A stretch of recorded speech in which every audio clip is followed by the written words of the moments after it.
Okay, so for this video we're going to be talking about similar triangles. Now I have done similar shapes before, but we're just focusing on the harder triangle ones.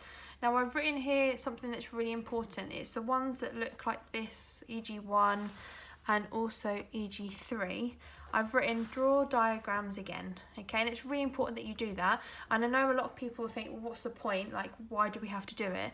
And it's just to make sure that we get it right, okay, because actually this shape at the moment it's obviously been cut in the middle, so it looks like it's just a triangle and then a trapezium, but actually think of it as being two triangles, one that's just overlapping the other. So you'll have this small one here, so you've got CDE, and then you'll have a larger one which is the whole thing including that little one. Okay, so first thing, before I even try and answer that, I'm just going to do a quick sketch. Obviously they don't need to be perfect, and most of the people that I teach know that I'm not the best of drawers. So C, D, E, and then the big one will be the A, B and D. Okay, make sure you write the letters just because the questions normally link with the letters. I'm just going to add the measurements in as well. So E to D is 10, C to E is 8. We don't know that. The whole of that is 7.5. And we know that this is 12. Okay, sometimes the questions ask like, how do you know that they're similar? Now these do have to be similar because they both share the angle here. Okay, now some people might not know, but these are also parallel. Okay, so the 12 and the 8 are parallel. Okay, which also means that this angle here at the top has to be the same as that angle at the top of the larger one, and same for these ones at E and A. Okay, so we've drawn them out twice. Now a good thing just to remember, and you're definitely going to be using it, is maybe start off with just finding what the length scale factor is. Okay, so you need to find two sides that are the same on both shapes. So the 8, which is the C and E, and the 12, which is the A and B, they both correspond as the same side on both triangles. So we can work out the scale factor for that. So if we do the larger one divided by the smaller one, so 8 divided by 12 divided by 8, which is 1.5. So that's the scale factor we've got to get from the smaller triangle to the larger one.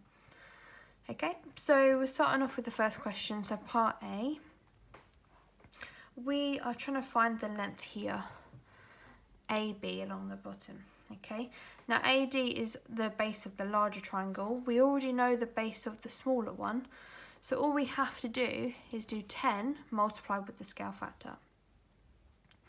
So 10 multiplied with 1.5, so this is just the scale factor.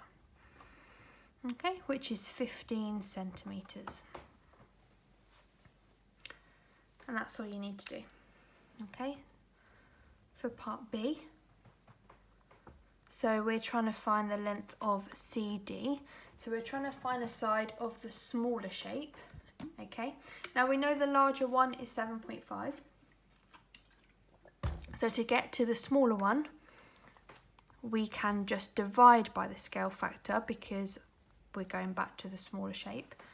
So 7.5 divided by 1.5. Okay, again, if you're not sure, you are allowed to use a calculator. Gives me 5. Okay, and they're my two answers for those. Okay, so for the next one, let me just scroll up. So this is another sort of triangle question that you can get. Now for these ones, just remember that opposites are the same, okay? So these two are the same as each other, or similar to each other, I should say. This, so CB, is similar to the one opposite, so XC. Now a lot of people think that that must be similar to that. No, it is always the opposites. Now the reasons why is these are parallel to each other. So that means that this angle at A, okay, is the same as this angle at Z, okay, because it's got that Z shape, which is an alternate angle, okay, if you're going back to your parallel lines. So that means that this must then be the same as the side opposite, okay. The same works for the angles at B. This angle here is the same as this angle here, creates the Z shape, so they're alternate angles, okay. So we're going to be using that fact to help us out a little bit. So first question, we're trying to work out what this length here is, X to C. I'm just going to call it question mark for now. Okay, but we need to work out what the length scale factor is first. So the length scale factor, we know that this is similar to the 40. Okay, so if we do 40 divided by 20, that gives us 2. So that tells us the scale factor is 2. So this triangle at the bottom is going to be twice as big as the triangle at the top. So if we know that this one is 3, to work out the question mark, we just need to multiply by the scale factor, which is 2. Okay, so XC is going to be 3 times 2, which is 6 centimetres. Okay. For B, we're trying to find AC, so we're trying to find this one here. Again, I'm just going to put a question mark for now. Now, this is the larger shape, so we know that this is 10 and it's similar to the one that we're looking for. Now, because we're going back to the smaller one, rather than multiplying by the scale factor, we're going to divide. So 10 divided by 2, which is 5, so that's what AC is. So just make sure you're always aware which one is smaller, which one is bigger, and so on. Okay, C is essentially what I was talking about before, but obviously we need to put it in writing. So why are the two triangles, the top one and the bottom one, similar? So essentially you've got to say one thing, that they have the same angles. So have the same 3 angles. Okay, 2 are alternate. Okay, so that's the ones that are the Z shape, so that's for the A and the B. Now the ones in the middle, they are the same as well, okay, because they are called opposite angles. One is opposite angles. Now they do normally ask why, so that's why I've put in these little bits. You could have just said has the same angles, because it doesn't specify that you've got to give any reasoning. So for EG3 then, again, so this is similar to the first one. So the first thing we're going to have to do is draw them as 2 separate triangles. Okay, they don't need to be perfect, as you can tell mine definitely aren't. So this is going to be my small one, A, B, C, and we've got 6, and we've got 8. And then the larger one, A, D, E. Okay, we've got 18. Now I'm not going to put this one in because actually this bit is just from C to E. Okay, it doesn't include this bit here. So I'm going to leave it out for the moment. But we're probably going to have to be using that later on, I would have thought. So starting with A, we've got to work out the length of AD. So we're working out this whole length here, which is this one on the second diagram that I've drawn. So first we need to work out is the scale factor. So length, scale factor. So the tops, the 8 and the 18, they're the parts that are similar. So if we do 18 divided by 8, 2.25 I think. Yeah. 2.25. Okay, we know the shorter side is 6 and we're trying to find this one here. So AD is just going to be 6 multiplied by the scale factor.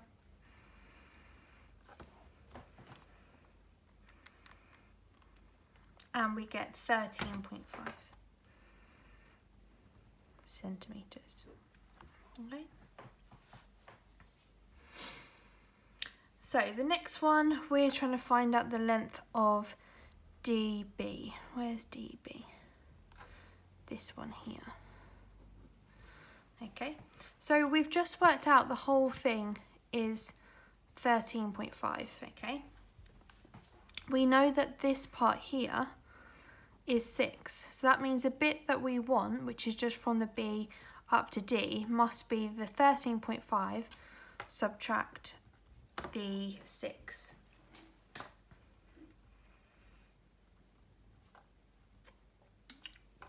Which gives us 7.5 centimetres. Okay. Last one, part C. So this is one of the awkward ones which does involve this part here. Now there are different ways of doing it. Okay. It's your decision. Now I start off with always calling it a letter. So X is the most common one. Okay. So this X multiplied by the scale factor, okay, which is 2.25, okay, gives me the whole length of these two. So it'd be these two added together. So it'd be X plus 6.25, okay. So X times the scale factor would give me 2.25X. That's the same as X plus 6.25, like what I've written in the diagram, X plus the 6.25. Okay, so all I've done is make my little equation and then we can solve it just like normal. So we don't like having x's on both sides, so I'm going to subtract the x from both sides from here. So we'll be left with 6.25 on the right. This side, so remember 1x is there, so when we don't write a number in front of it, it just represents 1. So that gives us 1.25x. Okay, we just want x on its own, so we divide by 1.25, which gives us 5 centimetres. Okay, so they're one of the harder ones, but again, it's the same method every time. So just think what you need to call it a letter, x or y is generally the norm. Okay, you multiply that by the scale factor, and that's equal to whatever letter you've chosen, plus the bit that you're told as part of the question. Okay. But it is a little bit awkward, so just take your time. Okay, and the last one, EG4. So for EG4A, again, that's the same as what we said before. So they've got the same 3 angles. So the L1 is the same as the P1 because of the Z shape. The M1 is the same as the O1, again for the Z shape. And the one on either side of N, they're the same because they're opposite. Okay, so we need to work out the length of MO, so that's from here all the way across down to here. Now we know that this is 5, so we need to just work out the other length, so from N to O, and then we'll be able to add them together. Now before we can do that, obviously we need the length scale factor, and we can work that out by using the 6 and the 15. So the length scale factor, 15 divided by 6, which is 2.5. Okay, so this triangle is 2.5 times as big as that one.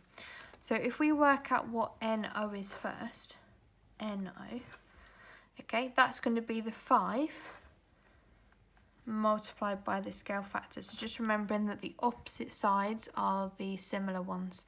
So that multiplied by the scale factor, which we've just worked out is 2.5, that will give us the length of here. So 5 times 2.5 is 12.5. Okay, so if we know that this is 12.5, that means the whole thing from M to O must be the 5, add the 2.5 that we just found. So MO is 5 plus 12.5, which gives us 17.5 centimetres. Okay, and that's the final answer.